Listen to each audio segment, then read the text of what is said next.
तो अब हम पढ़ने वाले हैं कि जो बबल होता है उसके अंदर कितना प्रेशर एक्स्ट्रा होता है एज कंपेयर टू जो सराउंडिंग्स है। ठीक है, इसको एक्सेस प्रेशर बोलते हैं कि बबल और ड्रॉप के अंदर जो प्रेशर है वो एटमॉस्फेरिक प्रेशर से थोड़ा अधिक होता है। कितना अधिक होता है वो हम देखेंगे, वो हमें निकालना है। क्यों अधिक होता है वो भी हम देखेंगे, लेकिन ये करने से पहले हमें एक चीज की जरूरत पड़ेगी। पहले हम वो कर लेते हैं। वो क्या है देखो जरा। हेडिंग तो हमने हेडिंग हम बाद में डाल देंगे। चलो हेडिंग डाल देते हैं, एक्सेस प्रेशर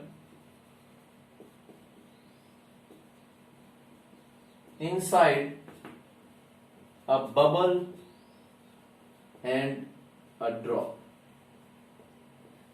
ठीक है, इसमें जाने से पहले मैं तुम्हें एक चीज पूछना चाहूंगा कि अगर सपोज करो तुम्हारा ये कोई भी सरफेस है और यहां पे लेट से जो प्रेशर है वो डेल्टा पी है इसके और इसके बीच में। ठीक है, तो ये किसी बड़े बबल का हिस्सा है, ये अल्टीमेटली हमें जो है वो निकालना पड़ेगा। तो हम पहले ही निकाल के रख लेते हैं इसको ताकि समझने में हमें आसानी हो। ठीक है, तो ये बबल का मैंने एक हिस्सा ले लिया है। ठीक है, लेट से बबल के अंदर जो प्रेशर है वो डेल्टा पी है। डेल्टा पी यहां पे क्या हो गया है, pressure difference between inner and outer atmosphere. ठीक है, तो ये हो गया pressure difference between inner and outer space बोलो, एयर बोलो, जो भी है। ठीक है, तो इसकी वजह से फोर्स कितना लगने वाला है इसको समझने की कोशिश करो। देखो प्रेशर के कारण जो फोर्स है वो परपेंडिकुलर आएगा, यानी यहां पे ऐसा आएगा, यहां पे ऐसा आएगा, यहां पे ऐसा आएगा, यहां पे ऐसा आएगा, यहां पे ऐसा आएगा, यहां पे ऐसा आएगा, यहां पे ऐसा आएगा। तो जो फोर्स आएगा, force due to pressure difference, force due to pressure difference, उसको मैं डेल्टा पी इंटू में 2πr² नहीं बोल सकता, है ना, क्योंकि वो मैं तब बोल पाता जब सारा फोर्स एक डायरेक्शन। भाई हेमिस्फीयर का एरिया क्या होगा 2πr², इसमें तो कोई दिक्कत नहीं है। फोर्स प्रेशर इंटू एरिया होता है, ये भी सभी को मालूम है। लेकिन ये जो फोर्स आ रहा है ये तो अलग अलग डायरेक्शन में आ रहा है, तो इसका तो सिर्फ एक कंपोनेंट ही ऐड होगा, दूसरा कंपोनेंट तो कैंसिल आउट होगा। तो इस तरीके से निकाला हुआ फोर्स जो है वो गलत होगा। हम जानते हैं, हमने फ्लक्स में भी ये वाला काम किया हुआ है कि जब ई डॉट डी ए करते थे, ठीक है, इंटीग्रेशन करते थे, तो इफेक्टिव एरिया πr² ही बनता था। इसके अंदर भी इफेक्टिव एरिया πr² ही बनेगा। कैसे निकालेंगे उसको हम देख लेते हैं। देखो कैसे निकालेंगे, ये सभी को समझ में आ गया है कि डेल्टा पी इंटू में 2πr² क्यों नहीं होगा। वो इसलिए नहीं होगा क्योंकि ये तब मुमकिन हो पाता जब सारा फोर्स जो है वो सेम डायरेक्शन में आता, तो मैं डेल्टा पी इंटू में एरिया कर देता। बट कोई फोर्स ऐसा आ रहा है, कोई ऐसा आ रहा है, कोई ऐसा आ रहा है, कोई ऐसा आ रहा है, तो ये तो कैंसिल आउट कर जाएंगे, सारे थोड़ी एडअप हो रहे हैं। सारे एडअप हो रहे होते तो डेल्टा पाई इंटू में 2πr² लिख देते, तो अब ऐसा नहीं लिख पाएंगे। तो कैसे करना पड़ेगा हमें, तो हमें इंटीग्रेशन का सारा लेना पड़ेगा। वही काम दोबारा करना पड़ेगा जो फ्लक्स में किया था। किसी भी थीटा के ऊपर हम एक डी थीटा का रिंग बनाएंगे। थीटा पे हमने लिया डी थीटा, ये रिंग हमने बना दिया ऐसे। ठीक है, रेडियस आर है, चलो इसको डी लेते हैं, ये रेडियस आर है तुम्हारा। अब जो यहां पे जो प्रेशर का जो फोर्स आ रहा है प्रेशर की वजह से, उसको निकालने की कोशिश करते हैं। इसको हमने डीएफ का नाम दिया है। ठीक है, तो इसको मैंने नाम दिया डीएफ का। तो डीएफ का वैल्यू बच्चों कितना होगा, डेल्टा पी इंटू में एरिया। अच्छा, ये एरिया कितना होगा, ये एक रिंग है, तो रिंग का सर्कमफेरेंस कितना होगा, ये वाला रेडियस हो जाएगा आर साइन थीटा,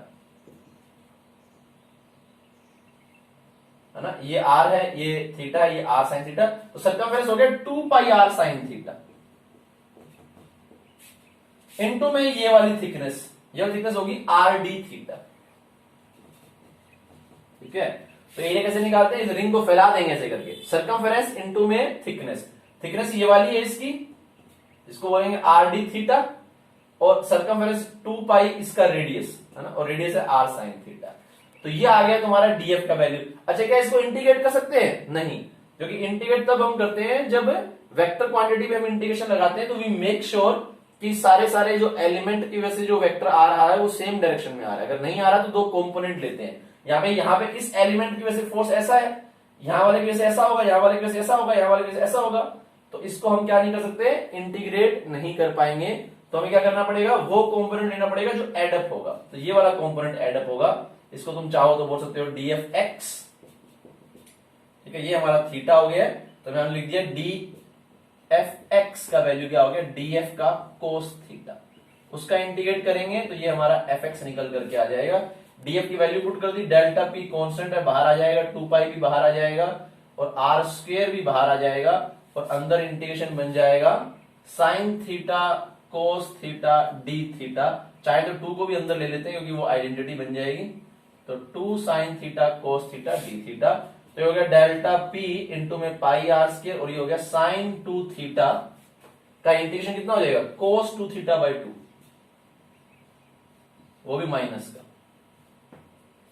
ठीक है, तो अब लिमिट क्या पुट करेंगे, 0 से लेकर के पाई बाई 2, क्योंकि ऊपर वाले को ले रहे हैं तो नीचे वाला अपने आप ही इंक्लूड हो जा रहा है। तो लिमिट पुट करेंगे 0 से पाई बाई 2, तो जब 0 लेंगे तो ये वाली रिंग, एंगल बढ़ाएंगे तो ये वाली ये वाली ये वाली, तो ऊपर वाले को ले रहे हैं तो नीचे वाली अपने आप ही यहां पर आ गई। हमने यहाँ पे पाई आर साइन थीटा लिखा, 2 पाई आर साइन थीटा लिखा है, तो जब ऊपर से भी कंसीडर करें तो नीचे वाली रिंग भी कंसीडर हो गई है।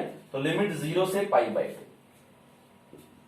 तो अब ये जो वैल्यू है, लिमिट तो तुम लोग पुट कर ही सकते हो है ना, तो ये जो वैल्यू है हम माइनस जो है वो चाहे तो बाहर निकाल सकते हैं, 0 से पाई बाई 2 हो जाएगा, फिर हो जाएगा 1 माइनस ऑफ -1। ठीक है, तो मैं ऐसे कर लेता हूं, cos 2 थीटा बाई 2, नेगेटिव हटा दिया, लिमिट चेंज कर दी, पाई बाई 2 0, cos 0 1 और cos पाई -1, तो 1 माइनस ऑफ -1 2 से 2 कट जाएगा, तो आंसर आ जाएगा delta P pi are square, delta P pi are square, और ये हो जाएगा 1 माइनस ऑफ -1 बाई 2, तो कैंसल आउट हो जाएगा ये। ठीक है, तो आंसर आ जाएगा डेल्टा पी इंटू में पाई आर स्क्वायर, है ना। तो ये तुम्हारा जो है वो फोर्स ड्यू टू प्रेशर आ गया। ठीक है, इस हेमिस्फीयर पे, force due to pressure difference on a hemisphere. ठीक है,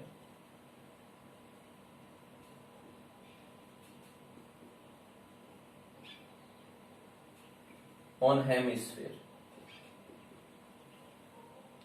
ऐसे हम इसको लिख सकते हैं। ठीक है, तो पहले तो ये वाली बात क्लियर हो जाए ताकि इसमें ना उलझे, क्योंकि जब कंसेप्ट बता लेते हैं ना तो बच्चे इस वाली बात में उलझ जाते हैं और कंसेप्ट को फिर भूल ही जाते हैं कि कंसेप्ट कहां से आया, कैसे प्रूव हुआ। ठीक है, उनको लगता है बड़ा मुश्किल था प्रूव करना, क्योंकि ये निकालना उनको मुश्किल लगता है। ठीक है, ये वाली बात हम 12th में भी देखते हैं कि जब हम इलेक्ट्रिक फ्लक्स निकालते हैं तो इलेक्ट्रिक फ्लक्स हमारा E इंटू में पाई आर स्क्वायर हो जाता है। ठीक है, वहां पर भी हमने सेम ही यहां पर फंडा किया था। ठीक है, वहां पर भी सेम ही आंसर आता है इसी तरीके से। तो वही वाली चीज हमें यहां पर भी ख्याल रखनी है कि यहां पर भी अगर हम देखेंगे तो ये फोर्स जो है वो अलग अलग अलग डायरेक्शन में आ रहा था, तो जो इधर वाला फोर्स है वो तो एडअप हो रहा है, वो इस वाले एरिया के कारण होगा, क्योंकि अगर ये एरिया देखोगे तो इसका कारण फोर्स ऐसा होगा। ठीक है, तो ये एरिया तो इफेक्टिवली पाई आर स्क्वायर ही बन रहा है, तो इसलिए सिर्फ पाई आर स्क्वायर अल्टीमेटली बचता है इसके अंदर। तो आगे से इसको ध्यान भी रख लेंगे, जब भी हमें इस पूरे एरिया का सिर्फ वही हिस्सा चाहिए जिसके कारण क्वांटिटी ये वाली आ रही हो। ठीक है, जैसे समझने की कोशिश करना, डीएफ ऐसे ऐसे ऐसे आ रहा है, तो जो कंपोनेंट बच रहा है वो तो यही वाला है ना। अब ये इधर वाला जो कंपोनेंट है, अगर इसको मैं एक्स मानूं तो वो कौन से एरिया के कारण होगा, वाईजेड एरिया के कारण होगा। ठीक है, क्योंकि अगर एरिया ऐसे वाईजेड होगा तो प्रेशर के कारण फोर्स इधर की तरफ लगेगा। तो अगर तुम्हें यही एरिया चाहिए तो ये इफेक्टिव एरिया हमेशा पाई आर स्क्वायर निकल करके आता है, तो इसमें बार बार टाइम वेस्ट नहीं करेंगे। ठीक है, इसको नोट कर लो बच्चों, फिर हम आगे बढ़ेंगे, ताकि ये वाली बात एक बार क्लियर हो जाए, है ना। उसके बाद जो है वो हम डेरिवेशन में जाएंगे असल में। ठीक है, तो मैंने इसको इस हेडिंग के अंतर्गत लिखा दिया है, लेकिन ये एक्सेस प्रेशर नहीं हुआ। अभी एक्सेस प्रेशर निकालेंगे, डेल्टा पी का वैल्यू कितना है वो निकालेंगे अभी। ठीक है, अभी डेल्टा पी लिखा हुआ है, इस डेल्टा पी का वैल्यू निकालना बाकी है। लेकिन अगर हमें ये चीज पहले से मालूम है तो डेरिवेशन हमें सिंपल लगेगा, नहीं तो क्या है, मैं डेरिवेशन कराऊंगा और उसमें ये वाला पार्ट मुश्किल है और तुम्हें लगेगा डेरिवेशन मुश्किल है, जबकि डेरिवेशन बहुत ईजी है। ठीक है, खैर इसको लिखो, फिर हम आगे बढ़ेंगे।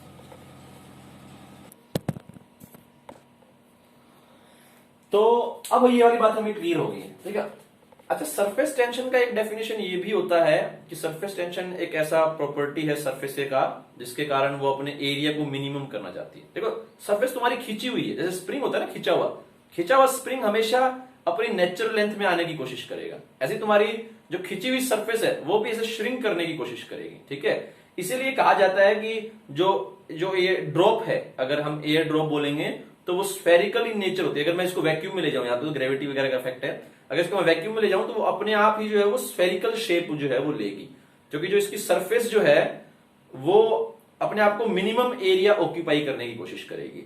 और कोई भी तुम्हारी 3D ऑब्जेक्ट है उसमें जो मिनिमम एरिया होता है वो स्फेयर का होता है। ठीक है, एक पर्टिकुलर वॉल्यूम के लिए अगर मिनिमम एरिया तुम देखोगे तो वो स्फेयर के केस में मिलेगा तुम्हें, ठीक है। तो इसलिए हर एक बूंद जो है वो स्फेरिकल शेप ले लेती है। वो सारा ऐसे कॉन्टेक्ट कर, तुम खुद ही सोचो, अगर तुम अगर मैं तुम्हें बोलूं कि मैं तुम्हें एक लड्डू दे दूं, मैं बोलूं उसे छोटा छोटा बनाने की कोशिश करो, तो तुम क्या करोगे? नेचुरली जो उसका शेप जो है वो गोल ही तुम्हारा जो है वो आएगा, ठीक है। कोई भी स्केल उसको बनाने की कोशिश नहीं करेगा। तो अगर तुम्हें किसी चीज को पास भी करना है तो भी तुम्हें गोलमोल होकर के पास करना पड़ता है, ठीक है। उसमें जो है एरिया से मिनिमम बनता है तुम्हारा। तो एक पर्टिकुलर वॉल्यूम के लिए कौन सा जो शेप है जिसका एरिया जो है वो मिनिमम होता है, वो स्फेरिकल होता है। तो इसीलिए वो सरफेस जो होती है ना, वो अपना एरिया मिनिमम करने की कोशिश करती है। ये भी सरफेस टेंशन का एक डेफिनेशन बनता है, ठीक है। तो इसलिए वो स्फेरिकल शेप जो है वो ले लेती है बूंद। तो उसी का यहां पर कहानी है। तो यहां पर क्या होगा, जैसे जैसे तुमने एक बबल लिया, ठीक है। लेट्स से बबल के अंदर जो प्रेशर है वो मैं बोल देता हूं कि बाहर वाले प्रेशर के बराबर है। बबल के अंदर भी वही प्रेशर है जो बाहर प्रेशर है। तो क्या होगा, तो ये जो सरफेस टेंशन है ये उसको श्रिंक करने की कोशिश करेगी। तो जैसे ही वो अपना रेडियस कम करने की कोशिश करेगा तो अंदर जो वॉल्यूम है वो कम हो जाएगा, है ना, ऐसे समझना इसको। तो एक बड़ा सा बबल है, सरफेस टेंशन के कारण ये श्रिंक कर रहा है, ये छोटा होने की कोशिश कर रहा है, बूंद बनने की कोशिश कर रहा है। तो जो अंदर जो एयर है वो क्या करेगी, वो उसके लिए वॉल्यूम कम हो गया, और हम जानते हैं वॉल्यूम कम हो जाएगा तो प्रेशर बढ़ जाएगा, क्योंकि पीवी जो है वो कांस्टेंट, अगर आइसोथर्मल कंडीशन ले लें यहां पर, ना भी लें तो भी अगर तुम वॉल्यूम घटाओगे तो प्रेशर जो है वो इंक्रीज ही करेगा, ठीक है। टेम्परेचर में होता है माइन्यूट सा फर्क आ जाए, लेकिन यहाँ पे हम उसको नेग्लेक्ट कर रहे हैं, उसको ले ही नहीं रहे। तो एक बड़ा सा बबल है, सरफेस टेंशन के कारण ये श्रिंक करना चाह रहा है। तो जैसे ये श्रिंक करेगा तो अंदर की जो एयर है उसके लिए जो वॉल्यूम जो है वो कम हो जाएगा, जो वॉल्यूम जो वो ऑक्यूपाई करे, क्योंकि वो श्रिंक होने की कोशिश कर रहा है। तो वॉल्यूम कम होने से प्रेशर बढ़ जाएगा, और प्रेशर जो है इसको फर्दर जो है वो रोकेगा और कॉन्ट्रैक्ट होने से, ठीक है। स्टार्टिंग में होता है ना रोक पाए तो श्रिंक करता रहेगा, इवेंचुअली प्रेशर बढ़ रहा है, और एक टाइम पे प्रेशर का वैल्यू जो है वो इतना हो जाएगा कि ये जो है सरफेस टेंशन जो फोर्स जो श्रिंक करने की कोशिश कर रही है उसको ये मतलब नेगेट कर देगा, यानी उसके बराबर हो जाएगा, ना तो एक्सपेंड करेगा ना श्रिंक करेगा, इक्विलिब्रियम के अंदर रीच कर जाएगा। कैसे वो कहानी होती है वो मैथमेटिकली यहां पर देखेंगे, कैसे प्रेशर जो है वो उसको निगेट करता है वो भी हम देखेंगे। तो मैं दोबारा से तुम्हें इसका ओवरव्यू दे देता हूं कि अगर एक मैं बबल को ले लूं और मैं ये मान लूं कि बाहर का प्रेशर और अंदर का प्रेशर बराबर है, तो सरफेस टेंशन के कारण बबल श्रिंक करने की कोशिश करेगा, और जैसे ही बबल श्रिंक करेगा तो जो अंदर जो एयर जो प्रेजेंट थी उसके लिए वॉल्यूम कम हो जाएगा, और वॉल्यूम कम होने के कारण प्रेशर जो है वो बढ़ जाएगा, और अगर प्रेशर बढ़ जाएगा तो ये प्रेशर अब उसको श्रिंक होने से रोकेगा। हो सकता है स्टार्टिंग में सफिशिएंट ना हो, बट अल्टीमेटली ये प्रेशर इतना हो जाएगा, नहीं तो वॉल्यूम डिक्रीज करता ही रहेगा, तो प्रेशर अल्टीमेटली इतना हो जाएगा कि ये फर्दर सरफेस टेंशन वाले फोर्स को उसको रेडियस डिक्रीज करने से रोक दे, ठीक है। तो अब हम यहां पर एक बबल बनाएंगे, ठीक है, उसमें निकालेंगे कि बाहर के मुकाबले बबल के अंदर कितना एक्सेस प्रेशर होता है, ठीक है, वो हम निकालने की कोशिश करेंगे। तो देखो जरा,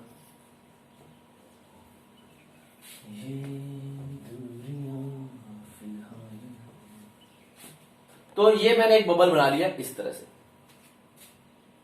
बबल की सरफेस 2 होंगी, ठीक है, ये हमने एक बबल ले लिया, ठीक है। ग्रेविटी इग्नोर कर देना, वैसे भी बबल के केस में तो क्या ही ग्रेविटी होगी, ठीक है।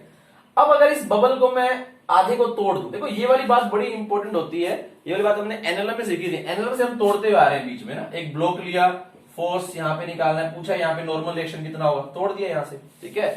तो तोड़ने के बाद हम जो है वो बहुत बार केस यहां पर करते हैं। ऐसे ही मैं बबल को तोड़ रहा हूं, बट तोड़ने का मतलब ये नहीं है कि मैंने लिटरली तोड़ दिया उसको। अगर तोड़ दूंगा तो बबल बचेगा ही नहीं। आधे लोग बोलते सर आपने बबल को काटा तो बबल बचेगा ही नहीं। भाई वो काटना इमेजिनरी है, वैसे नहीं काट रहे हैं, भाई मैंने इसको काटा नहीं है, हम सिर्फ इस वाले का फ्री बॉडी डायग्राम बना रहे हैं, पूरे का नहीं बना रहे हैं, ठीक है। तो इनके बीच का जो फोर्स है उसको हमें कंसीडर करना पड़ेगा। सेम कहानी यहां पर है, काटने का मतलब ये नहीं मैंने चाकू लेके काट दिया उसको, चाकू लेके नहीं काट रहा हूं, ठीक है, ठीक है। तो बबल का जो है मैं आधा वाला हिस्सा लूंगा, इसका मतलब ये नहीं मैंने बबल को काट दिया, सिर्फ मैं आधे वाले पार्ट का फ्री बॉडी डायग्राम बना रहा हूं। ऐसा हम कर सकते हैं। कोई भी ऑब्जेक्ट है अगर वो एक्सेलरेट कर रही है तो सारे पार्ट एक्सेलरेट कर रहे हैं, तुम किसी भी एक छोटे से का फ्री बॉडी डायग्राम बना सकते हो और बोल सकते हो कि इसके ऊपर भी नेट फोर्स होना चाहिए मास इनटू एक्सेलरेशन का, ठीक है।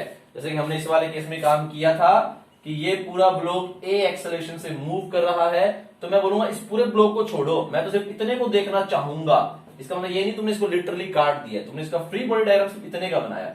तो इसके ऊपर भी फोर्स होना चाहिए जो मास इनटू एक्सेलरेशन के बराबर होना चाहिए। इसका मास हम m1 मान सकते हैं, तो ये जो नॉर्मल रिएक्शन है, ये normal reaction will be equal to इसका मास m1 इनटू में एक्सेलरेशन a, जिसको हम बोल सकते हैं F बाई m, ठीक है, जो कि m पूरे का मास हो गया। ठीक है, तो ऐसे हम काम कर सकते हैं। अगर ये पूरा ब्लॉक मूव कर रहा है, मेरी मर्जी है, मैं पूरे ब्लॉक को नहीं देखता, मैं तो एक सेक्शन को देखूंगा, उसके ऊपर भी कोई ना कोई फोर्स होना चाहिए जो उसको उधर लेकर के जा रहा है, नहीं तो वो उधर नहीं जाएगा। ठीक है, तुम इसकी जगह इसको भी देख सकते हो, इसको भी, एक मॉलिक्यूल छोटे से एटम को भी देख सकते हो, उसके ऊपर भी फोर्स आना चाहिए उधर की तरफ। कितने का? उसका मास इनटू में F बाई m, यानी कि एक्सेलरेशन के बराबर का। एनीवेज, इसी तरह से अगर ये इक्विलिब्रियम में है तो मैं इस वाले बबल को जो है वो देखूंगा, बबल का जो लोअर वाला हिस्सा है उसको मैंने ऐसे देखा।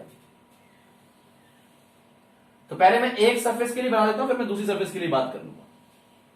तो इसको मैं डॉटेड बनाता हूं क्योंकि ये असल में है नहीं, तो हमने इमेजिन किया ना, इसको आधा काट करके। अब क्या होगा देखो, तो ये वाला जो बबल का हिस्सा है ये यहां से कनेक्टेड था इस सरफेस से। ठीक है, जैसे मैंने पहले बोला था, अगर तुम यहां से इसको काट दोगे तो अब तुम क्या बोलोगे कि जो ऊपर वाली सरफेस है वो यहां से बंधी हुई है, ये वाली सरफेस ऊपर वाली सरफेस से बंधी हुई है, तो ये जो बबल की जो सरफेस है ये ऊपर वाले पे नीचे की तरफ फोर्स लगा रही होगी, और ऊपर वाली जो है वो इस पे फोर्स लगा रही होगी। मतलब फोर्स लगता है कौन सी डायरेक्शन में है? जिस डायरेक्शन में सरफेस होती है। तो यहां पे सरफेस ऐसे ऊपर की तरफ होगी, ये फोर्स, ये फोर्स, ये फोर्स, ये फोर्स, ये फोर्स, ऐसे जो है वो फोर्स लग रहा होगा, है ना, ऐसे ऐसे ऐसे ऐसे ऐसे। ठीक है, तो क्योंकि यहां से तुम्हारी वो सरफेस अटैच थी, ठीक है, जो कि अभी भी अटैच है, लेकिन तुम उसको देख नहीं रहे हो, तुमने उसको हटा दिया है। ठीक है, इमेजिनरी तौर पर फ्री बॉडी डायग्राम बनाने के हिसाब से। ठीक है, तो जो भी पार्ट ये था ये ऊपर वाले से कनेक्टेड था। ठीक है, तो ये एक पूरी सरफेस थी इस तरह से। अब तुमने इसमें इसको नहीं देखा, सिर्फ इसको देख रहे हो, तो ये जो सरफेस है इसको यहां से खिंचाव मिलेगा ऊपर की तरफ, हाँ इसको भी मिलेगा नीचे की तरफ अगर उसका फ्री बॉडी डायग्राम बनाओगे। ठीक है, लेकिन अगर मैं नीचे वाले को देख रहा हूं तो इसको ऊपर की तरफ जो है वो सरफेस खींचेगी, सरफेस की डायरेक्शन में उसको वो खींचेगी, क्योंकि यहां पर हमने बिल्कुल इसको बीच में से फाड़ा है तो ये वर्टिकली अपवर्ड हो जाएगा। अगर यहां से फाड़ते तो ऐसा मिलता, अगर मैं इसको इस तरफ फाड़ू तो ऐसा मिलेगा, इस डायरेक्शन मिलेगा, जिस भी डायरेक्शन में सरफेस है उसी डायरेक्शन में मिलेगा। ठीक है, अगर मैं इसको इस तरह से रिमूव कर देता हूं यहां पर ऐसे ऐसे, क्योंकि मैंने बिल्कुल बीच में से फाड़ा है तो बिल्कुल ऊपर की तरफ जो है तुम्हें ये मिलेगा। और मैंने तो एक सरफेस बनाई है, अब मैं दो सरफेस बना दूंगा। ठीक है, क्योंकि सिर्फ बाहर वाली सरफेस नहीं है, अंदर वाली सरफेस भी सेम ही काम कर रही होगी। तो मैं दोबारा से डायग्राम बना देता हूं। इस बार मैं दो सरफेस लूंगा, पहले मैंने सिंप्लिसिटी के लिए एक सरफेस ले लिया। अच्छा, इसका वैल्यू कितना होगा? सरफेस टेंशन जब फोर्स आएगा, सरफेस टेंशन T इंटू में 2 पाई r, ये इसका वैल्यू हो जाएगा एक सरफेस की वजह से, है ना, क्योंकि हम जानते हैं सरफेस टेंशन का फोर्स होता है सरफेस टेंशन इनटू में लेंथ। तो लेंथ कितना है? 2 पाई r। क्या सारे फोर्स सेम डायरेक्शन में है? हाँ, सारे के सारे फोर्स ऊपर की तरफ ही हैं, तो वो सिंपली ऐड हो जाएगा। इनटू में ट्वाइस, क्योंकि तुम्हारी सरफेसेस क्या होंगी? दो होंगी। ठीक है, क्योंकि यहां पर 2 सरफेसेस होंगी, क्योंकि ये बबल है। ठीक है, 2 surfaces as it is a bubble. ठीक है, अब ये तो आ गया सरफेस टेंशन के कारण फोर्स। ठीक है, क्योंकि इक्विलिब्रियम में हम मान रहे हैं तो एक फोर्स डाउनवर्ड भी आना चाहिए। अब अगर प्रेशर दोनों जगह सेम ले लोगे तो डाउनवर्ड फोर्स नहीं आ पाएगा, तो हमें प्रेशर इनसाइड ज्यादा मानना पड़ेगा। लेट्स से हमने बोल दिया कि pressure inside minus pressure outside is delta P. तो एक नीचे की तरफ फोर्स आएगा। ठीक है, थोड़ा यहां लिखते हैं इसको, तो प्रेशर डिफरेंस बोल देता हूं, चलो प्रेशर इनसाइड आउटसाइड ही बोल देता हूं, तो क्योंकि डिफरेंस में मेरे को भूल जाओगे दोबारा। Pressure inside minus pressure outside is equal to delta P. तो ये फोर्स का वैल्यू कितना हो गया बच्चों? अभी हमने निकाला है। अगर प्रेशर डिफरेंस डेल्टा पी का है तो फोर्स लगेगा नीचे की तरफ, कितने का? डेल्टा पी इंटू में pi are square. Since bubble is in equilibrium, ठीक है, ग्रेविटी फ्री मान लिया space, since bubble is in equilibrium,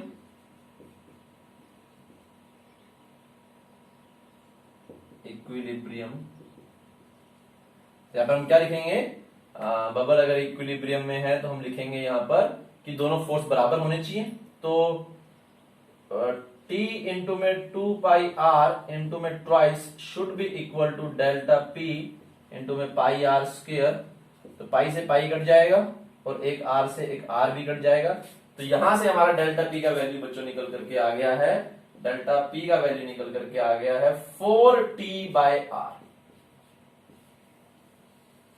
are यहां पर हो गया रेडियस ऑफ स्फीयर या रेडियस ऑफ बबल।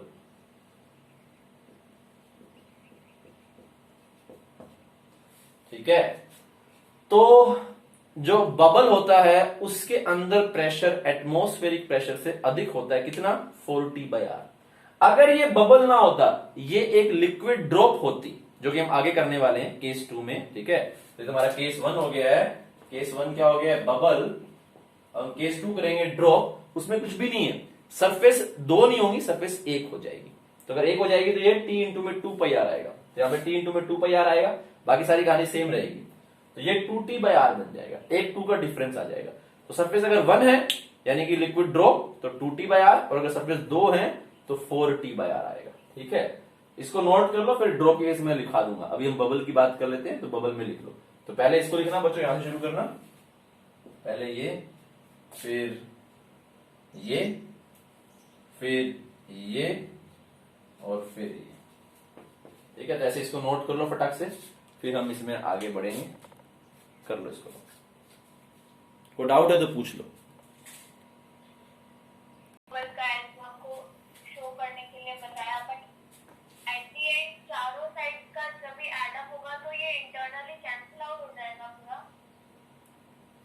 हाँ नहीं, चारों, हाँ, जो ये प्रेशर की वजह से फोर्स हो जाएगा, हाँ वो भी कैंसिल आउट हो जाएगा, सरफेस वाला भी कैंसिल आउट हो जाएगा।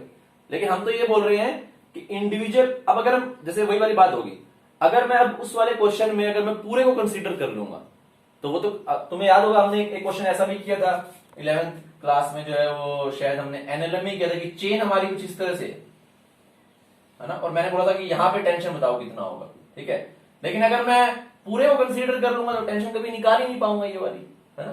तो इसलिए हमने इसको हाफ को कंसीडर क्यों किया है? ताकि हम ये प्रेशर वाले टर्म को निकाल पाए। अगर मैं पूरे को कंसीडर कर लूंगा तो नेट फोर्स 0, सरफेस टेंशन का भी 0, प्रेशर का भी 0, तो कुछ लिख ही नहीं पाएंगे, तो कुछ निकाल नहीं पाएंगे। तो अगर हमें निकालना है तो हमें पूरे को कंसीडर ना करके किसी सेक्शन को कंसीडर करना पड़ेगा, जहां पर सरफेस टेंशन का नेट फोर्स आ रहा हो। अगर मैं पूरे कंसीडर करूंगा तो प्रेशर का इतना इधर आएगा, इतना इधर आएगा, तो प्रेशर का फोर्स भी 0, सरफेस टेंशन का भी ओवरऑल फोर्स 0। ठीक है, तो फिर हम बोलेंगे कि अगर ऐसा है, कोई भी फोर्स नहीं है, तो लिखेंगे? कुछ भी नहीं लिखेंगे। हाँ, तो इक्विलिब्रियम में होना चाहिए, हाँ इक्विलिब्रियम में है ही, लेकिन कुछ निकल करके तो नहीं आया। तो मैंने क्या किया, एक ऐसा पार्ट लिया जहां पर जो है वो सरफेस टेंशन का फोर्स अपने आप में 0 नहीं है, प्रेशर का फोर्स अपने आप में 0 नहीं है, तो वो दोनों जरूर एक दूसरे को कैंसिल आउट कर रहे होंगे। अगर तुम पूरे को कंसीडर कर लोगे तो ओवरऑल सरफेस टेंशन का फोर्स भी 0, क्योंकि सरफेस कहीं से बंधी नहीं हुई। ऐसा नहीं है कि चादर को मैंने किसी खिड़की पे बांध रखा है तो खिड़की जो है इस चादर पे फोर्स लगा रही होगी, सरफेस अपने आप में ही कंप्लीट है, तो सरफेस टेंशन का ओवरऑल फोर्स कितना हो जाएगा? 0, और प्रेशर डिफरेंस की वजह से भी फोर्स 0 हो जाएगा। लेकिन वहां से हमें आंसर नहीं मिलेगा कि प्रेशर में फर्क कितना था। वहां पे हम ये बोल सकते हैं क्योंकि नेट फोर्स 0 है तो वो bubble should be in equilibrium, वो तो है ही इक्विलिब्रियम के अंदर। लेकिन अगर वैल्यू निकालनी है तुम्हें कि प्रेशर जो डिफरेंस है वो कितना होगा, तो फिर हमें एक सेक्शन को कंसीडर करना पड़ेगा जहां पर सरफेस टेंशन का फोर्स भी 0 नहीं है और जहां पर ये प्रेशर के कारण भी फोर्स 0 नहीं है, तो वो दोनों चीजों को कैंसिल आउट करेंगे, वहां से हमें प्रेशर का वैल्यू मिलेगा, जैसे हमें मिला है प्रेशर का वैल्यू, है ना। तो पूरे में तो 0 रहेगा, बात ठीक है वो, लेकिन अपने को पूरा चाहिए नहीं। ठीक है, इसको लिख लो जल्दी से, फिर हम काम कर लेते हैं ड्रॉप के लिए।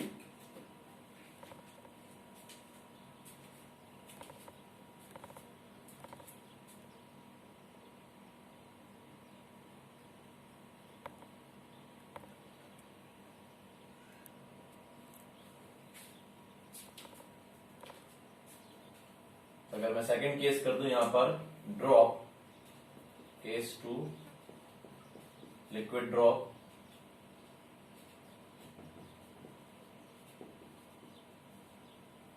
ठीक है, तो कुछ फर्क नहीं आएगा। अब तो डायग्राम बिल्कुल अपना परफेक्ट हो गया है, बस हमें यहां से 2 हटा देना है। ठीक है, अब ये डायग्राम जो है वो लिक्विड का ही है। ठीक है, ड्रॉप तुम चाहो तो ऐसे कंसीडर कर सकते हो। ठीक है, तो pressure inside outside he same रहेगा। ठीक है, एफ का वैल्यू भी सेम रहेगा, डेल्टा पी इंटू में pi are square, since drop is in equilibrium. ठीक है, ग्रेविटी फ्री स्पेस ले लिया तो इक्विलिब्रियम में है, नहीं तो फिर एक्सेलरेट करी होगी जी से नीचे तो सूडो लगा देंगे, उससे कोई फर्क नहीं पड़ेगा। Since drop is in equilibrium तो यहां पर हम बोल देंगे t इंटू में 2 पाई आर इंटू में 2 शुड बी इक्वल टू, ये 2 हटा देंगे यहां से, delta P pi are square, बस एक 2 हट गया, बस और कुछ भी नहीं हुआ, आंसर ये आ गया। तो रेडियस ऑफ ड्रॉप हो जाएगा,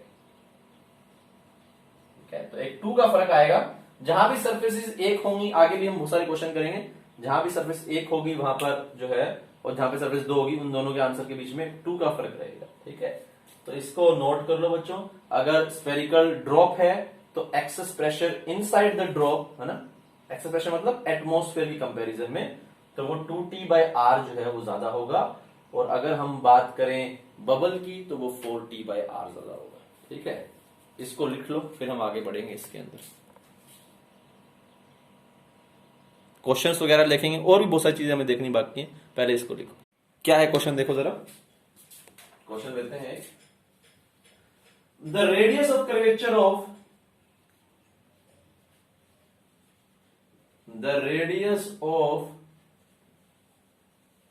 curvature of common surface formed by contact of 2 soap bubbles of radii 3 centimeter and 4 centimeter respectively is, ठीक है। तो मैं दोबारा रिपीट करता हूं, 3 सेंटीमीटर और 4 सेंटीमीटर के 2 सोप बबल्स हैं, वो दोनों टच हो गए हैं, ठीक है। तुमने कभी इसको फील भी किया होगा, जब 2 बबल्स टच होते हैं तो जो बीच का जो सरफेस बनता है उसका रेडियस ऑफ कर्वेचर कोई तीसरा ही हो जाता है। जैसे अगर तुम्हारा एक बबल ये है, एक बबल ये है, दोनों के टच में आते हैं तो बीच का जो होता है कुछ अलग ही बन जाता है, इस तरह से बड़ा होता है छोटा होता है डिपेंडिंग ऑन, पता नहीं। तो एक ये कर्वेचर हो गया, एक ये कर्वेचर हो गया, और एक तीसरा ये अपने आप में एक सर्कल बन जाता है, पता नहीं कोई तीसरी ही रेडियस का, ठीक है। तो यही तुम्हें फाइंड आउट करना है बड़ा आसान, कुछ भी नहीं है। जो भी ये कॉमन सरफेस बनेगा, ठीक है, पहली बात तो हमेशा जो कर्वेचर होता है ना, मतलब कर्वेचर का जो सेंटर होता है वहां पर प्रेशर हाई रहता है। तो पहले तो तुम्हें यह पता करना पड़ेगा कि कर्वेचर जो बनने वाला है वो ऐसा बनेगा या ऐसा बनेगा, ठीक है। वो इस बात पर डिपेंड करेगा कि कहां पर प्रेशर ज्यादा है, यहां पर प्रेशर ज्यादा है, यहां पर। अभी तक हमने क्या काम कर रहे हैं, हम जानते हैं बबल्स के इनसाइड में और आउटसाइड में कितने का प्रेशर डिफरेंस रहेगा, 4T/R का रहेगा, ठीक है।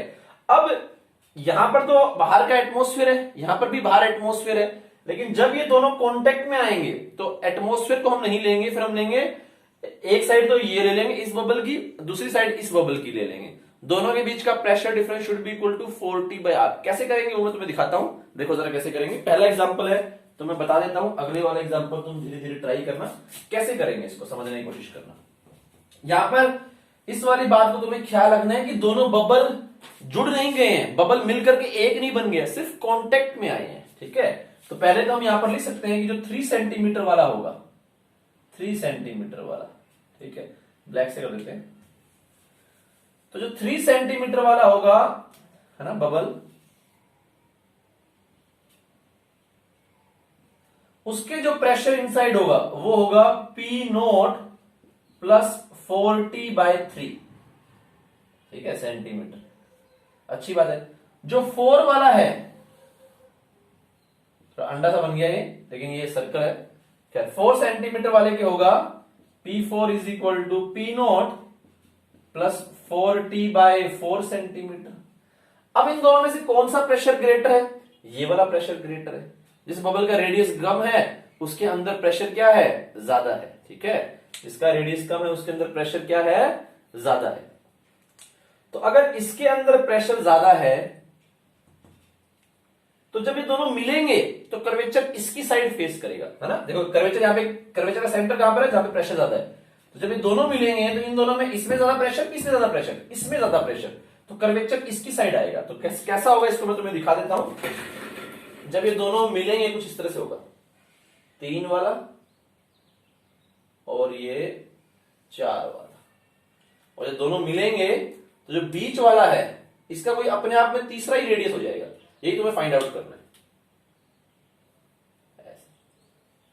जैसे कुछ अलग से अपना एक रेडियस हो गया, ठीक है, तो एक रेडियस तो ये हो गया, एक ये हो गया और एक ये उसका कुछ ऐसा बड़ा सा बन रहा हो, ठीक है, तो इसका ये इसको हमने बोल दिया आर कॉमन, आर सी बोल दिया, ठीक है। अब यहां पे लिखूंगा P3, ये हो गया P4। हम जानते हैं जो कर्वेचर अगर ऐसा बनाया है उसके सेंटर वाली साइड प्रेशर ज्यादा होगा, ठीक है, तो यहां पे लिखेंगे P3 माइनस में P4 is equal to 4T upon में RC, और P3 का वैल्यू कितना लिख देंगे बच्चों,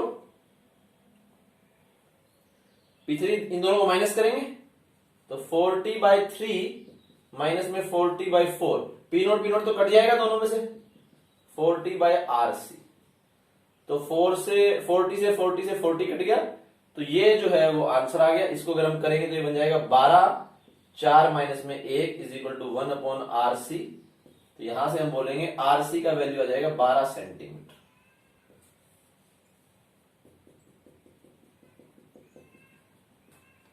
तो RC का वैल्यू कितना आ गया, यहां से 12 सेंटीमीटर जो है वो RC का आंसर आ गया। इसको नोट कर सकते हो तुम लोग, ठीक है, समझ में आ गया वो तुम्हें। इसका प्रेशर निकाल लिया, इसका प्रेशर निकाल लिया, दोनों बबल कांटेक्ट में आए तो जो कॉमन सरफेस का रेडियस कर्वेचर होगा उसमें प्रेशर डिफरेंस बाहर का नहीं, इसका और इसका प्रेशर डिफरेंस 4T/RC होना चाहिए। यहां से तुम्हारे RC की वैल्यू निकल करके आ जाएगी। कोई डाउट है तो पूछो, नहीं तो इसको नोट कर लो। फिर हम चलते हैं अगले क्वेश्चन की ओर।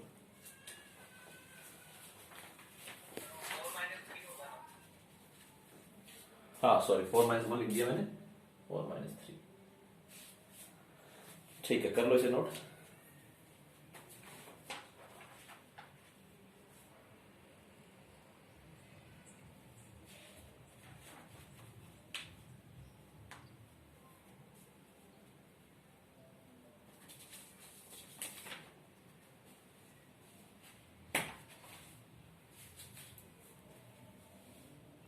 अगला क्वेश्चन लेते हैं बच्चों।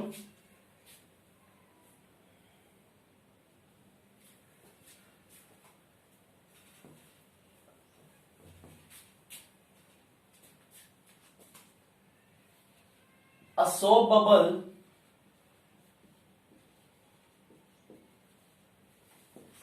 of radius 3 centimeter and 4 centimeter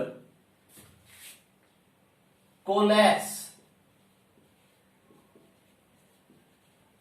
to form a new bubble. Coalesce under isothermal condition लिख देते हैं, coalesce under isothermal condition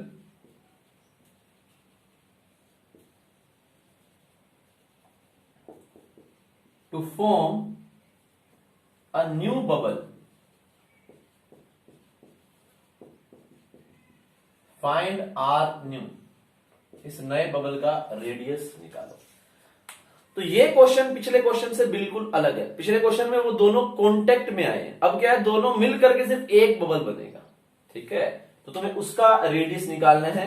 यहां पर वॉल्यूम वगैरह को इक्वेट मत कर देना, वॉल्यूम वगैरह से आंसर नहीं आएगा, तुम्हें बबल का थिकनेस थोड़ी मालूम है, तुम्हें क्या मालूम पानी कितना है, ठीक है।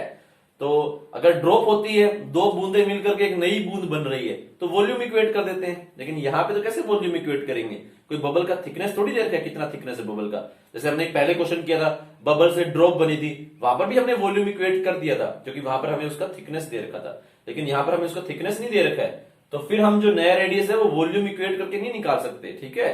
तो कैसे निकालना पड़ेगा वो देखो जरा, वो हम इस वाले प्रेशर सरफेस टेंशन वाले तरीके से निकालेंगे। तो कैसे करेंगे काम,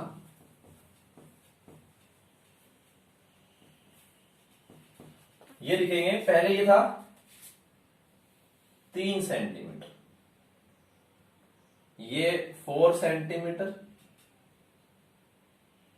बाद में ये दोनों जब कंबाइन हुए, कोलैस हुए, तो कोलैस होकर के एक नया बबल बन गया है, जिसका रेडियस हमें निकालना है, कितना होगा, इसको आर न्यू बोल दिया है। तो एक चीज बोल सकते हैं यहां पर, अगर यहां पर बोलूं, इसको P3 बोलूंगा, इसको P4, तो हम एक चीज बोल सकते हैं यहां पर कि नंबर ऑफ मोल्स जो है वो सेम रहेंगे, ठीक है भाई। जो हवा इसके अंदर है, जो हवा इसके अंदर है, क्योंकि दोनों कोलैस किया है, तो हम बोलेंगे कि वो हवा कहीं बाहर नहीं गई है, दोनों मिल करके एक दूसरे को एनक्लोज कर लिया है, हवा इसकी जो थी वो इसके अंदर ही है। तो नंबर ऑफ मोल्स को यहां पर हम इक्वेट करेंगे, तो हम लिखेंगे N3 प्लस में N4 is equal to N new. ठीक है, जो हवा इसके अंदर थी, जो हवा इसके अंदर थी, अब वो हवा इसके अंदर आ गई है। ठीक है, N3 का वैल्यू क्या लिखेंगे बच्चों, P3 V3 अपॉन में RT।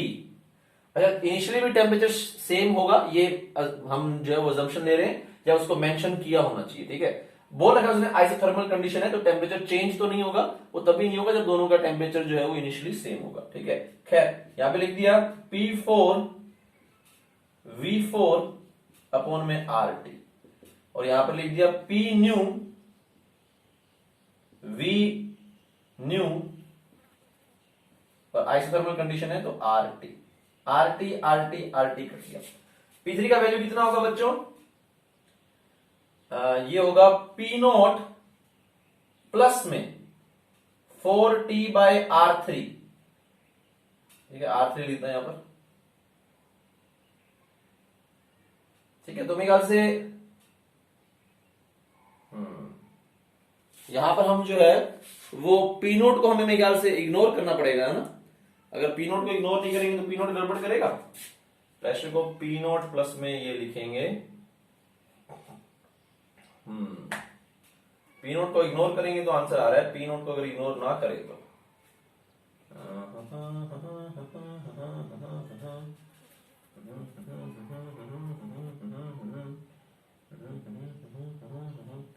तो यहां भी P0 आ जाएगा, यहां भी P0 आ जाएगा। ठीक है, तो अगर दोनों जगह P0 आ जाएगा तो यहां पर जो प्रेशर आएगा उसमें P0 वाला फैक्टर भी रहेगा,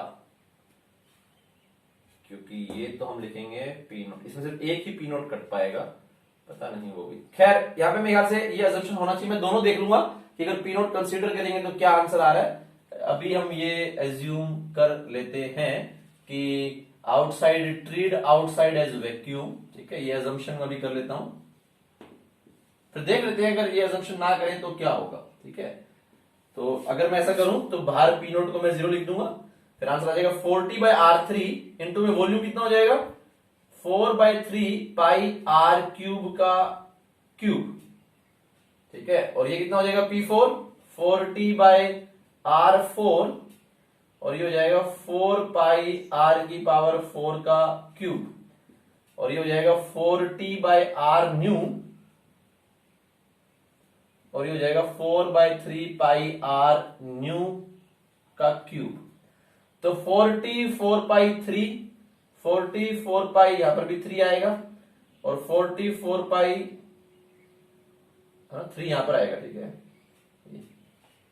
तो 4T 4 pi by 3 cancel out हो गए, R क्यूब इसको काटेगा स्क्वायर बन जाएगा, R4 इसको काटेगा स्क्वायर बन जाएगा, R न्यू भी इसको काटेगा तो स्क्वायर बन जाएगा। तो यहां से मेरा क्या आंसर आ रहा है बच्चों, अगर तुम देख पा रहे हो तो ये आ रहा है R न्यू का square is equal to R3 का स्क्वायर प्लस में R4 का स्क्वायर। अगर हमने यहाँ पे रूट चढ़ा दिया तो ये बन गया, ये क्या हो गया 3 का स्क्वायर प्लस 4 का स्क्वायर 16 अंडर रूट 25, तो 5 जो है वो नया रेडियस आ गया है। बट इसमें हमने एक असम्पशन लिया है कि एटमॉस्फेरिक प्रेशर को हमने 0 माना है यहाँ पर। अगर एटमॉस्फेरिक प्रेशर को 0 नहीं मानेंगे तो मेरे ख्याल से फिर यहां पर एक P0 भी ऐड होगा, जो कि कुछ मल्टीप्लाई होगा इससे, है ना, और यहां पर भी ऐड होगा, और फिर वो मुझे कैंसिल होता हुआ दिखाई जो है वो नहीं दे रहा है कि वो कैंसिल होगा, तो मे भी आंसर चेंज होगा। ठीक है, बट आमतौर पर जब एक क्वेश्चन दिया जाता है तो इसमें मैंने ध्यान, मुझे एग्जैक्टली याद नहीं है कि वहां पे ये assumption दे रखा था नहीं दे रखा था कि आउटसाइड को तुम वैक्यूम ट्रीट करो। पिछले में कोई दिक्कत नहीं थी, पिछले में जो है वो आंसर सही आ चुका था कि हम बाहर एटमॉस्फेरिक कंसीडर कर रहे थे, तो दोनों P0 माइनस होकर के कैंसिल आउट हो गए थे। बट यहाँ पर वो कैंसिल आउट नहीं हो रहे हैं, यहाँ पर वो एड अप हो जाएंगे P0 प्लस P0।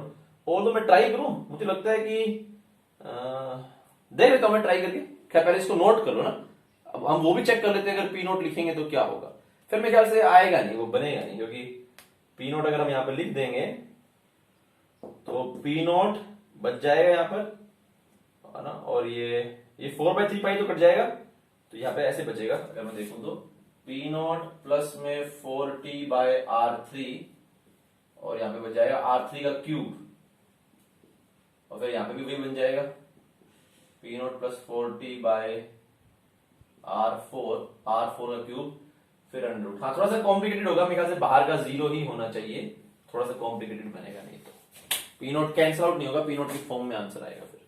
ठीक है, तो यानी तुम जब दो बबल्स को कोलैप्स कर रहे हो तो ये वाली बात भी मायने रखती है कि बाहर जो है वो एटमॉस्फेयर क्या है। ठीक है, इसको नोट कर लो, कोई डाउट है तो पूछ लो इसके अंदर।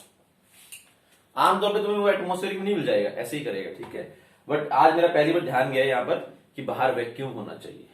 ठीक है, कर लो इसको नोट, और लिखा हुआ है।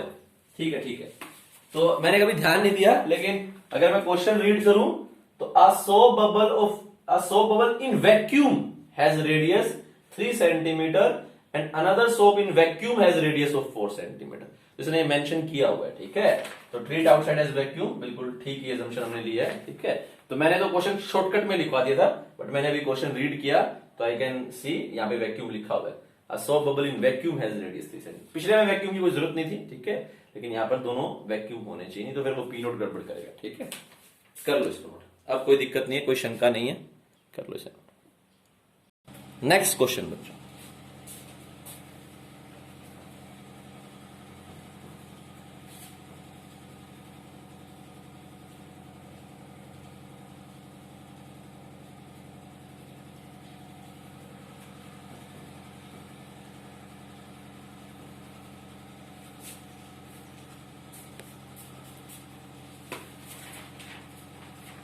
नेक्स्ट क्वेश्चन देखो क्या है। ये एक बबल है ए रेडियस का,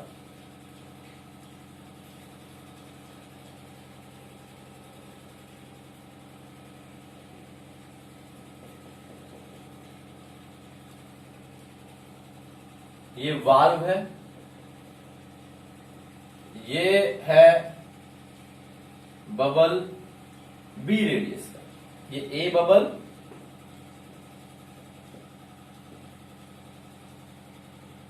जाहिर सी बात है R A is greater than R B, दिख ही रहा है। ठीक है, तो व्हाट विल हैपन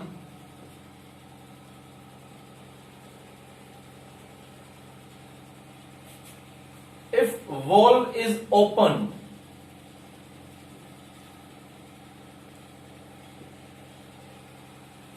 ठीक है, तो क्या होगा अगर मैं ये वॉल्व को खोल दूं?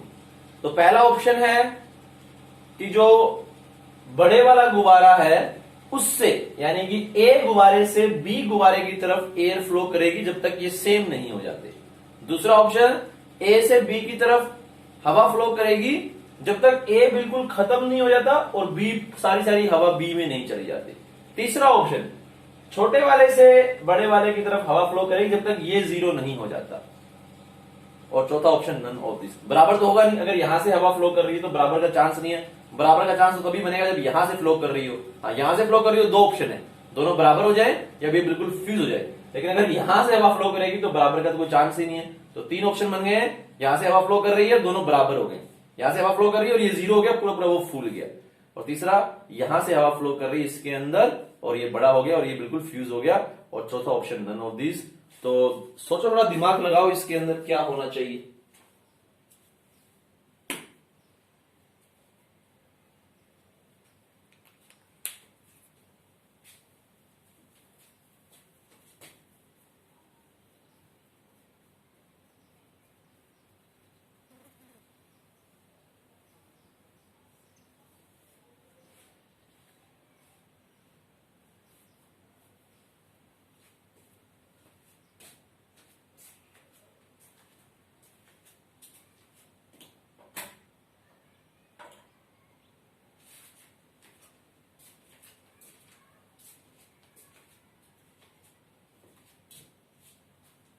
ये एक्सपेरिमेंट हम कर भी सकते हैं वैसे।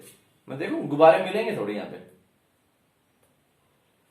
देखो मैं, थोड़ा समय लग जाएगा उसमें, थोड़ा मुझे पहले करना चाहिए था, नहीं तो हम कर सकते थे। ये फीलिंग, इसका फीलिंग क्या आ रहा है? फीलिंग क्या आ रहा है, क्या होना चाहिए?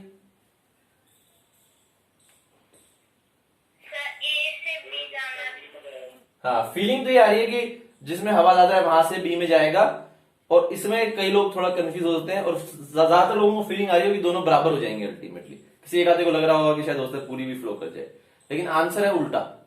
जब तुम वॉल्व ओपन करोगे तो यहां से हवा फ्लो करेगी इसके अंदर। तुम कहोगे ये तो मुमकिन ही नहीं है, आप हमें करके दिखा दो, मान जाएंगे आपको। तो प्रेशर के कारण हाँ बी वाले में जाता है। हाँ, तो रीजन जो है वो ठीक तुम लोगों ने पहचाना है। यहाँ पर जिसका रेडियस कम है उसके अंदर प्रेशर अधिक होगा, क्योंकि जिसका रेडियस कम है उसमें प्रेशर क्या है, पी नॉट अधिक होगा बाहर के मुकाबले, प्लस 40/r है। तो जिसका पी नॉट तो कॉमन ही है, ठीक है। जिसका रेडियस कम उसमें प्रेशर ज्यादा, तो यहां पर प्रेशर ज्यादा होगा और यहां पर प्रेशर कम होगा। तो air flows from higher pressure to lower pressure, इसलिए यहां से एयर फ्लो करेगी यहां पर, और ये पूरा बंद हो जाएगा और ये पूरा फूल जाएगा। देखने से फीलिंग नहीं आ रहा है ना। काश मेरे पास गुब्बारे होते, मैं अभी दुकान से मंगा लेता हूं, अगर आ जाए तो मैं तुम्हें लास्ट में दिखा भी दूंगा वो वाला एक्सपेरिमेंट करके, ठीक है।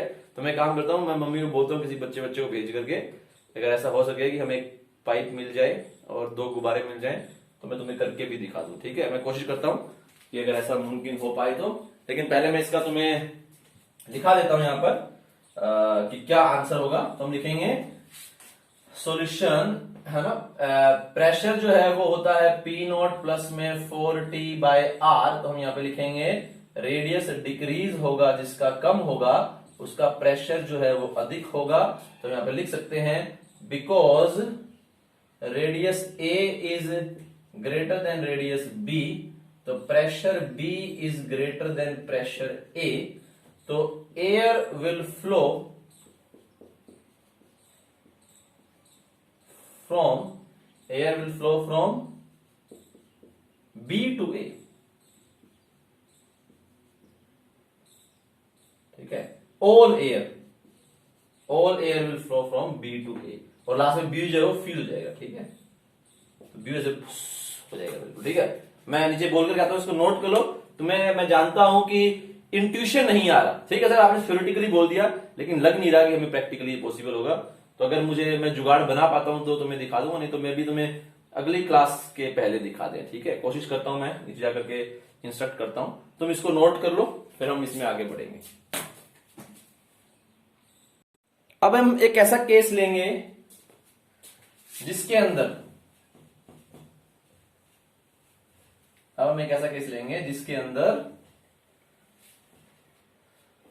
अभी देखो स्फेयर का जो होता है ना, जो पूरा स्फेयर होता है उसका रेडियस ऑफ कर्वेचर हर एक पार्ट के लिए सेम होता है।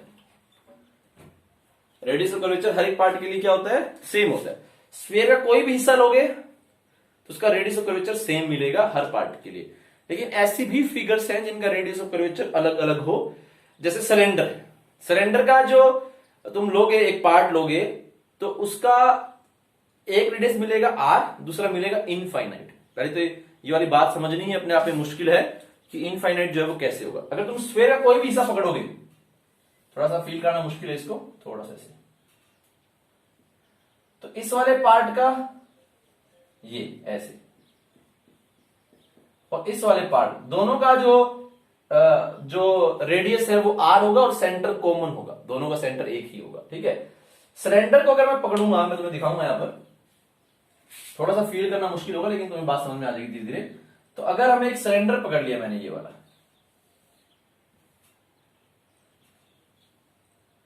ऐसे हो गई, है ना।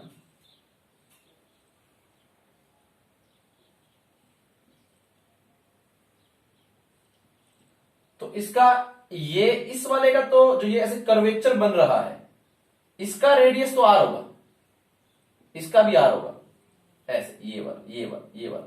लेकिन ये वाली जो फ्लैट चीज बन रही है, इसका रेडियस हम बोलते हैं इनफाइनाइट होगा। तो हम एक ऐसा फिगर भी उठा सकते हैं जिसका रेडियस ऑफ कर्वेचर सेम ना हो। उसके लिए कैसे डिराइव करेंगे, थोड़ा सा मुश्किल डेरिवेशन है, तुम समझने की कोशिश करना, फिर तुम्हें शायद ये सिलेंडर वाली बात भी समझ में आ जाएगी धीरे धीरे। थोड़ा सा डायरेक्शन टफ है इसका, अल्टीमेटली तुम्हें आंसर याद करना है, डेरिवेशन कोई खास इंपॉर्टेंट नहीं है। तो अगर डायरेक्शन में ना भी कराऊं तो भी काम चलेगा, बट फिर भी मैं करा देता हूं। तो यहां पर हम लिखेंगे कि excess pressure inside a journal, है ना, सरफेस, कोई भी एक जर्नल सरफेस हो, ठीक है। तो अभी तो हमने स्फेयर किया है ना, अभी एक जर्नल सरफेस कर लेते हैं। तो एक्सेस प्रेशर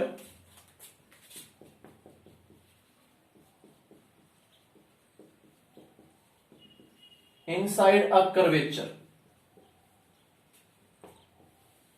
तो कितना होगा? तो हमने कोई भी एक कर्वेचर ले लिया, कुछ इस तरह से ले लिया, लेट्स से।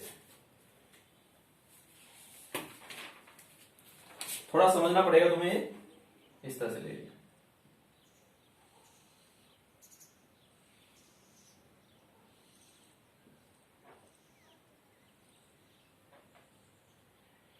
है ना? तो ये इस तरह से ले लिया।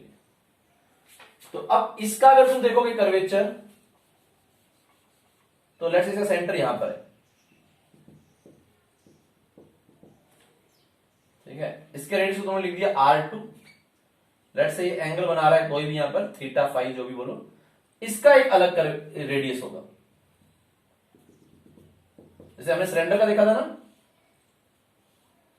इस वाले का था रेडियस R, इस वाले का था इंफिनिटी, ठीक है।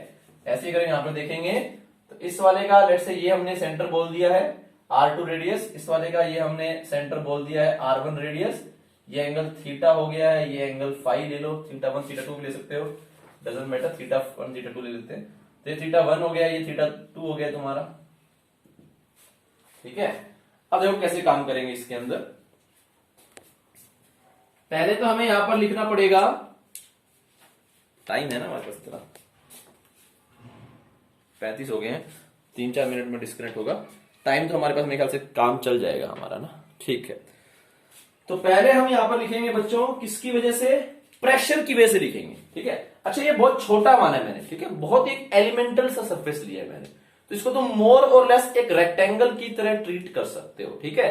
तो अगर प्रेशर इनसाइड में ज्यादा होगा, है ना, जो कि हम जानते हैं क्योंकि मैंने कर्वेचर ऐसा लिया है, तो हम जानते हैं जहां पे कर्वेचर, जहां पे सेंटर होता है ना, उस साइड प्रेशर ज्यादा होता है, ठीक है। तो हम यहां पे लिखेंगे फोर्स ड्यू टू प्रेशर, तो force due to delta P, pressure difference, वो कितना हो जाएगा? डेल्टा पी इंटू में ये वाला एरिया, ठीक है। अगर ये एक एलिमेंटल एरिया है तो तुम इसको मोर और लेस एक रेक्टेंगुलर की तरह ट्रीट कर सकते हो। रेक्टेंगुलर में ये वाली साइड कितनी होगी? ये वाली साइड इंटू में ये वाली साइड, तो ये वाली साइड जो है वो हो जाएगी R2 थीटा 2, है ना, क्योंकि बहुत छोटा सा एलिमेंट है वैसे भी, ठीक है। तो इसको हम क्या लिखेंगे? R2, तुम वैसे टेक्निकली बोलेंगे, देखो ये है बहुत एलिमेंटल हमने लिया, अगर तुम देखोगे टेक्निकली तो रेक्टेंगल ये होना चाहिए, ठीक है। अजम्पशन है इसके अंदर बहुत सारे वैसे तो अगर हम देखेंगे तो रेक्टेंगुलर अगर लिए तो ऐसा ऐसा होना चाहिए, ये कर्वेचर नहीं आना चाहिए, तभी तो हम इसको रेक्टेंगल ट्रीट करेंगे। लेकिन हमने ये बोला है कि एंगल इतना छोटा है, थीटा 1 थीटा 2 इतने छोटे एंगल है तुम्हारे कि तुम ये कर्वेचर बोलो या ऐसे बोलो, बात एक ही है मोर और लेस। तभी हम इस एरिया को L इंटू में B करके निकालेंगे। ऑल्दो ये कर्व है, लेकिन क्योंकि ये एंगल बहुत छोटा है तो हम इसको L इंटू में B करके जो है यहां पर निकाल सकते हैं। तो ये वाली साइड हो जाएगी तुम्हारी R2 इंटू में थीटा 2, ये हो जाएगी R1 इंटू में थीटा 1, तो एरिया हो जाएगा R1 थीटा 1 इंटू में R2 थीटा 2। तो ये तुम्हारा प्रेशर की वजह से फोर्स हो जाएगा आउटवर्ड डायरेक्शन में, ठीक है। थोड़ा सा कठिन रहेगा ये समझना इसको। अब हम सरफेस टेंशन की वजह से फोर्स निकालेंगे, ठीक है। ये बाकी हिस्से से जुड़ा होगा, ये बाकी हिस्से से क्या होगा? जुड़ा हुआ होगा। तो अगर मैं इस हिस्से को बनाऊं, लेट्स से पहले मैं इस हिस्से को बना रहा हूं, ये वाला, तो मैं इसको यहां पे बनाया इस तरह से, ठीक है। ये R1 रेडियस है ना, तो इस पे जो सरफेस टेंशन है वो यहां से लग रहा होगा, ऐसे ऐसे ऐसे ऐसे ऐसे ऐसे ऐसे इधर की तरफ लग रहा होगा, यहां पे भी लग रहा होगा इधर की तरफ। अच्छा, वैल्यू कितना होगा? थोड़ा सा मुश्किल इसको सोचते हैं, दोबारा रिपीट भी करना पड़े, ठीक है। तो इस वाले का मैं डायग्राम बना रहा हूं, तो सरफेस टेंशन यहां से नहीं बना रहा, यहां से ऐसे ऐसे, है ना। इस वाले जो ये वाला अगर मैं इसको देखूंगा तो यहां यहां यहां यहां यहां यहां यहां यहां यहां यहां ये दो तुम्हारी सरफेस टेंशन आ गई। इसका वैल्यू कितना होगा? वैल्यू होगा S इंटू में S सरफेस टेंशन इंटू में ये वाली लेंथ, तो ये हो जाएगा यहां पे जो फोर्स आएगा टेंशन, उसका वैल्यू हो जाएगा S इंटू में R2 थीटा 2, और यहां पर हो जाएगा S इंटू में R1 थीटा 1, ठीक है। ऑल दो इस डेरिवेशन की बिल्कुल भी जरूरत नहीं है, ठीक है। तुम अगर सीधा आंसर याद करोगे तो काम चल जाएगा, ठीक है। अब इसका रेडियस कितना था? थीटा 1 था, है ना। इसे कितना था? थीटा 1 था। इस एंगल को अगर तोड़ लेंगे तो हो जाएगा θ1/2, θ1/2।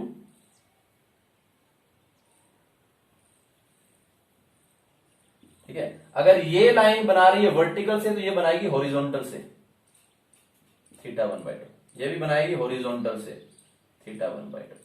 तो इसके टी का कोस वाले कंपोनेंट कैंसिल आउट हो जाएंगे, साइन वाले कंपोनेंट एड अप हो जाएंगे। तो force due to surface tension कितना आएगा? Force due to surface tension, ये कितना आएगा? Force due to surface tension ये आएगा S इंटू में R1 थीटा का साइन θ1/2। यहां से भी और यहां से भी, सो इसका ट्वाइस हो जाएगा। ठीक है, तो ये सेपरेशन का फोर्स, ये यहां पे फोर्स, एक कंपोनेंट कैंसल है ना, ये हॉरिजॉन्टल वाला वर्टिकल वाला एड अप हो जाएगा। एंगल बहुत छोटा है तो इसको मैं लिख पाऊंगा SR1 θ1 θ1/2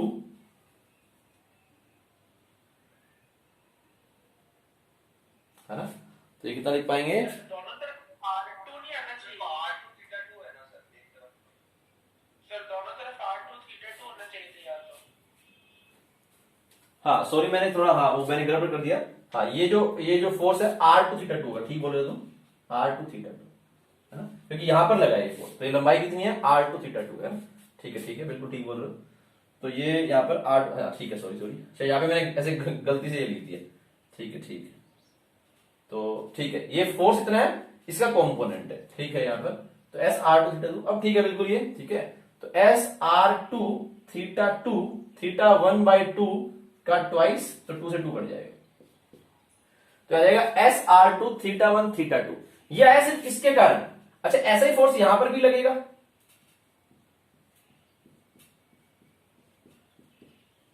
ठीक है, और एक पीछे वाली साइड भी लगेगा। तो सेम तरीके से हम बोल सकते हैं कि अगर वो इतना आया है तो ये भी सेम ही आएगा, बस यहां पर क्या हो जाएगा? SR1 θ1 θ2। ठीक है, तो सिमिलरली हम बोल सकते हैं, सिमिलरली, ठीक है।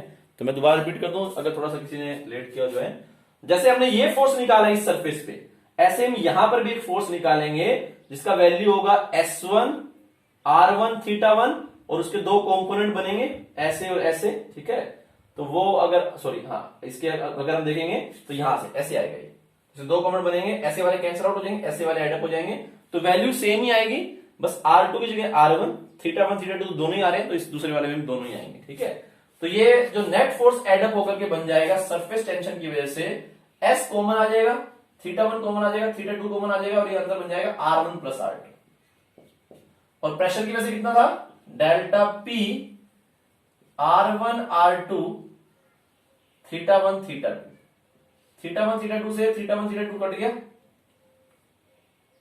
ठीक है, तो डेल्टा P = आ गया S, और इन दोनों से डिवाइड करेंगे तो R1 अपॉन में R1 + R2 कितना हो जाएगा? 1/R2, और ये क्या जाएगा? 1/R1, तो 1/R1 + 1/R2। ये हमारा आंसर निकल करके आ गया है। अब ड्रॉप के अंदर R1 R2 बराबर होते हैं, तो आंसर हो जाएगा 2S/R। ठीक है, ये किसके लिए है? जब वन सरफेस हो, एक सरफेस के लिए।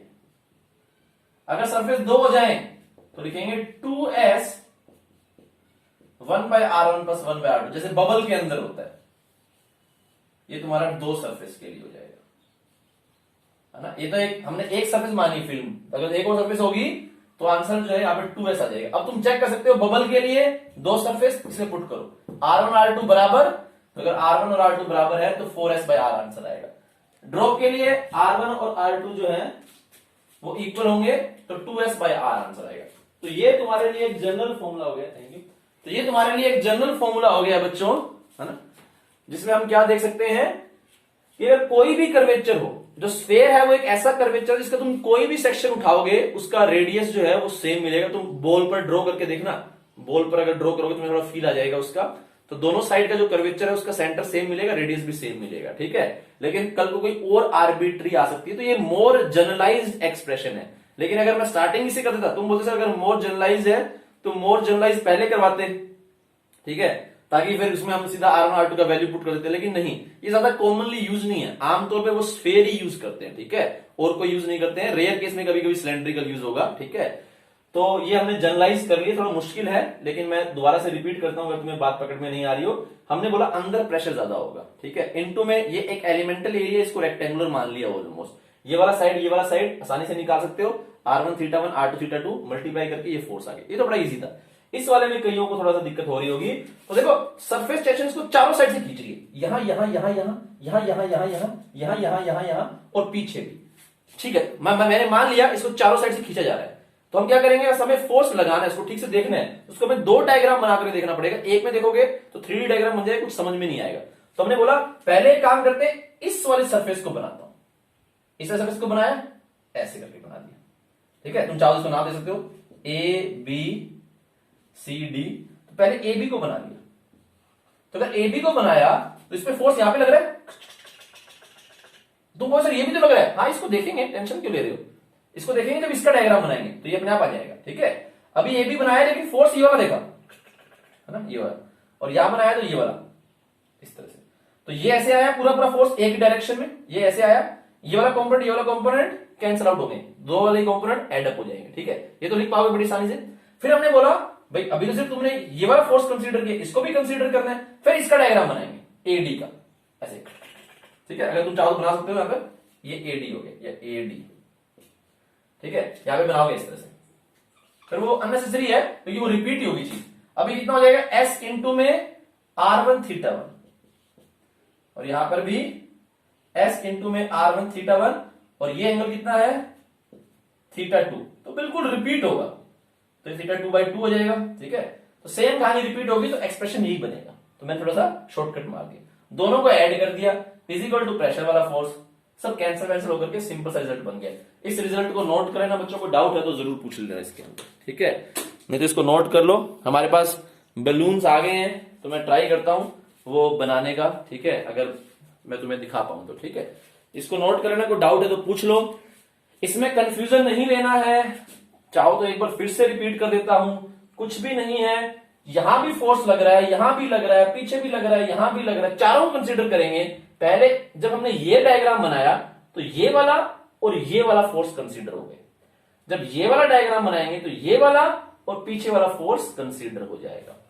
दोनों फोर्स कंसीडर हो गए, हॉरिजॉन्टल कंपोनेंट सभी कट गए, वर्टिकल डाउनवर्ड आ गया, वैल्यू आ गया दिस प्लस दिस, इसको इसके बराबर कर दिया। मेरे ख्याल से अब क्लियर है ना, किसी को डाउट नहीं है? डाउट है तो जरूर पूछे, नहीं तो फिर मैं तुम्हारे बलून फुलाता हूं। यहां पर चेक करेंगे बनेगा कि नहीं बनेगी बात। कर लो इसको नोट। आज क्लास की क्या टाइमिंग है? आज क्लास 3:45 पे होगी, इवनिंग वाली। रोज रोज ना? हाँ हर रोज। कर लो इसको नोट।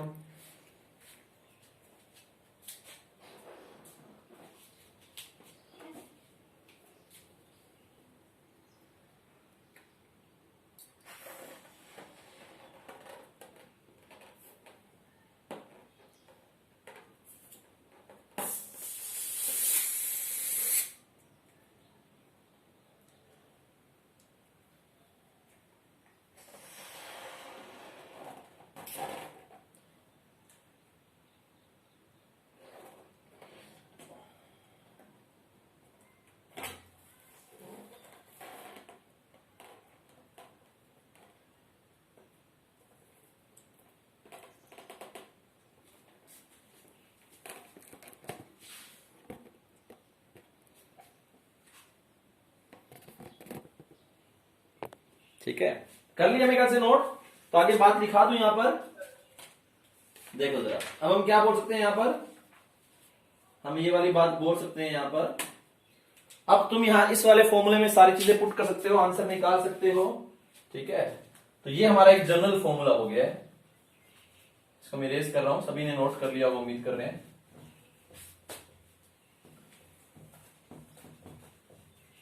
तो इस वाले फॉर्मूले में मैं क्या कह सकता हूं, अब मैं ये कह सकता हूं कि अगर मैं बबल के लिए निकालूंगा तो R1 is equal to R2, तो हमारा जो डेल्टा P है वो आ जाएगा 4S/R।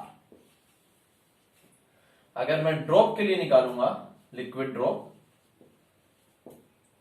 तो R1 is equal to R2, but answer आ जाएगा 2S/R। अगर हम सिलेंडर के लिए निकालेंगे, ठीक है, अब सिलेंडर में आमतौर पर तुम्हें जो सरफेस है वो एक ही मिलेगी, ठीक है, लेकिन अगर कभी दो बबल भी बन सकता है, सिलेंड्रिकल बबल थोड़ा मुश्किल है, ठीक है। तो अगर एक सरफेस का बोलेंगे तो हम कितना आएगा, देखो जरा यहां पर, तो हम लिखेंगे एक रेडियस होगी R और दूसरी रेडियस होगी इनफाइनाइट, ठीक है। अगर तुम ऐसे बनाओगे एक सिलेंडर, तो तुम्हें अगर ऐसे देखोगे तो एक का जो है वो रेडियस आएगा R, इस तरह से है ये, सेंटर इसका यहां मिलेगा, और एक फ्लैट है, ठीक है। तो एक रेडियस हो जाएगा इनफाइनाइट और एक होगा R, ठीक है। जो कर्व वाला है वो तो एक सर्कल का हिस्सा है, उसका R, जो फ्लैट वाला है उसका इनफाइनाइट। तो अगर वन सरफेस है तो आंसर आ जाएगा delta P is equal to S upon में 1/R प्लस 1/इंफिनिटी। और अगर टू सरफेस है तो डेल्टा P कितना आ गया, S/R। तो ये हो जाएगा 2S 1/R प्लस 1/इंफिनिटी विच विल बी 2S/R, ठीक है। और तो कोई फिगर है नहीं, कल को कोई और फिगर भी आ सकती है। अगर बाय चांस कुछ फिगर ऐसे आ जाए इसमें दोनों का रेडियस और कर्वेचर उल्टा हो, ठीक है, ऑल्दो वो बिल्कुल ही हो गया कि एक इस तरह से हो और दूसरे का कर्वेचर कुछ इस तरह से हो, कुछ थोड़ा और अजीब ढंग से, ठीक है, बनाना ही मुश्किल है उसको, तो कुछ भी मतलब एक का कर्वेचर ऐसे हो और दूसरे का कर्वेचर इस तरह से हो ऊपर की तरफ, ठीक है। तो ऐसा भी होता है कि दोनों सरफेस के टेंशन की फोर्स एक दूसरे का अपोज कर रहे हो, ठीक है। मैं तुम्हें अगर डायग्राम दोबारा से बना करके दिखाऊं, पहले इसको नोट कर लो, वो वाली बात बता देता हूं, और तो इंपॉर्टेंट नहीं है, चाहिए डायग्राम तो इरेज कर सकते हैं ना। देखो जरा, तो अगर मैं तुम्हें ये दिखाऊं कि अगर मैं ऐसे कर दूं, एक ऐसे और दूसरे वाले का ऐसा कुछ,